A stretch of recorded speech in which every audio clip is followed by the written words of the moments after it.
Yo tenía 8 años, entre los 8 y los 10 fue que comencé a ser abusada en reiteradas oportunidades por mi vecino, que hoy es concejal, ya cursa el segundo periodo de mandato como concejal. Eh, eh, Fui abusada y no lo bloqueé en su momento, no pude hablar, no pude denunciar.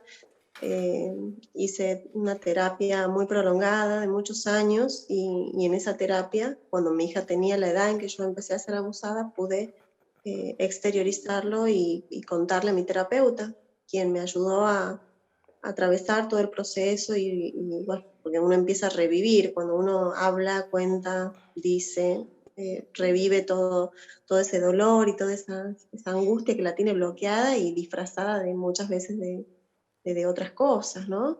Yo tuve muchos intentos de suicidio, eh, no puedo dormir con la luz apagada, me he provocado múltiples infecciones urinarias con el exceso de limpieza en zonas genitales, infinidades de cosas que padecemos las víctimas de abuso, problemas alimentarios. Y bueno, Ahora, Soledad, hablando de todo lo que te ha tocado pasar, ¿no? Muchas veces desde algún sector de la sociedad se juzga el tiempo en el que la víctima de violencia de género toma la decisión de visibilizar lo que le tocó vivir o de hacer la denuncia, y en algunos casos muchas veces no llegan a hacer la denuncia por miedo o por cualquier otro motivo. ¿Cuánto tiempo te llevó? Y en todo este proceso hasta que vos hiciste la denuncia, ¿cuál fue la respuesta, ¿no? Por parte de la justicia una vez que la hiciste? ¿Si te tomaron en cuenta o inmediatamente cajonearon, ¿no?, la investigación, como suele pasar en muchas ocasiones? bueno, la sociedad patriarcal en la que nosotros vivimos siempre cuestiona primero a la víctima. ¿Por qué el tiempo? ¿Por qué ahora? Eh, Siempre cuestiona ese tipo de cosas, porque tiende a tapar ese tipo de episodios, pero yo creo que la sociedad está cambiando y para bien, y bueno, de a poco vamos dejando de cuestionar y empezando a acompañar a las víctimas. Mi caso no es un caso aislado, hay miles de personas que han sido abusadas en su niñez y pueden hablar recién en grandes. Hay gente que se va a la tumba con sus abusos. Hay muchos casos en el país, hay muchos casos en el mundo. Es más, hay una ley de respeto al tiempo de las víctimas, o sea que esto está estudiado. El bloqueo que sufre una persona, la vergüenza y los múltiples daños que nos causamos a causa de eso. Yo soy, se podría decir, una sobreviviente de mis abusos, porque yo logré salir, logré salir en qué sentido. Mi abuso me va a acompañar el resto de mi vida, mis traumas, pero yo pude formar una familia, pude formar mi vida de un modo normal, si se quiere, me recibí, trabajo, eh, vivo, la verdad que tengo una vida hermosa, con mis traumas, pero con mis sombras, pero bueno, hice mi vida lo más normal posible y bueno, por ahí eso también culturalmente se evalúa a ver si eh, es casada, es separada, tuvo algún problema parecido, cuántos novios tuvo, eh, que es heterosexual, es lesbiana, o sea, como evaluando mis condiciones personales para ver si se me cree o no. Yo, por suerte o no, tengo, mis condiciones personales son normales. Estoy hace 10 años casada, tengo una hija, un trabajo, tengo vehículo propio, me parece una locura estar diciendo esto, pero se me ha llegado a preguntar hasta eso, como para ver si se me cree o no, o sea, si yo necesito dinero o no, o si se me cree, o si tengo el pelo corto, si me tiño, si tengo tatuajes. No, soy una chica común y corriente que estudió, que tiene una familia, una hija, y bueno, denuncié porque me harté, porque me cansé de todo lo que padecí, y porque quería que este problema ya no sea mío, sino de mi abusador. Tal Cuando fui a cual. denunciar, fui nuevamente violentada, fui nuevamente abusada por el fiscal Fabián Assad, que es quien una vez que recibe la denuncia, decreta la prescripción.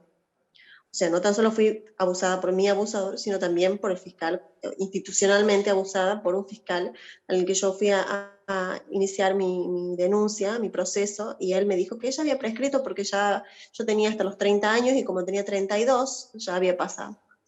Entonces yo lloré muchísimo, imagínense, me puse muy mal, terriblemente mal, le dije que por favor que reconsidere, que tenga en cuenta los derechos del niño, de raigambre constitucional, que fueron consagrados en 1994. Mis abusos fueron en el año 96 al 98. O sea que estaba dentro de ese tiempo. Mis abusos habían sido después de haberse consagrado esos derechos en la Constitución. O sea que estaban a la misma altura del principio de legalidad que está en el artículo 18 de la Constitución Nacional, está a la misma altura. Cuando dos derechos se anteponen, o sea, están ahí al mismo nivel, se le da prioridad al sujeto más vulnerable, en este caso a mí como niña. Tal cual, tal cual. En este Sin caso embargo, haciendo... sin embargo, Sí, sí, quería, sí. te interrumpía justamente para volver a resaltar lo que mencionaste recién, ¿no? Una ley que prohíbe la proscripción de causas de abuso sexual infantil, sobre todo porque en este caso se prioriza el tiempo que tiene la víctima hasta poder visibilizar el hecho que le tocó vivir. En este caso, hoy hubo una audiencia del Tribunal de Impugnación de Concepción para ver si se te daba la posibilidad de que tengas acceso a la justicia. Realmente es absurdo plantearlo, ¿no? Porque digo, estamos hablando de abuso sexual infantil y tendrías que tener todas las herramientas para poder seguir adelante con esta situación. ¿Qué pasó esta mañana ahí en Concepción? Totalmente de acuerdo, sí. Esta mañana fue la payasada más grande que me tocó vivir a lo largo de mi corta vida y de mi corta carrera, porque también soy letrada y me ha tocado estar en audiencias en las que, gracias a Dios, nunca me había tocado un absurdo de este tamaño. Los jueces eh, nos dieron una resolución, la verdad que todavía sigo sin entenderla, porque le dijeron que el recurso de apelación había sido presentado en forma extemporánea. O sea, cuando uno presenta un recurso, sea de apelación, de nulidad, de excepciones previas o de lo que sea en tribunales, el primer decreto posterior a ese planteo que uno hace como profesional es si se acepta o no se acepta.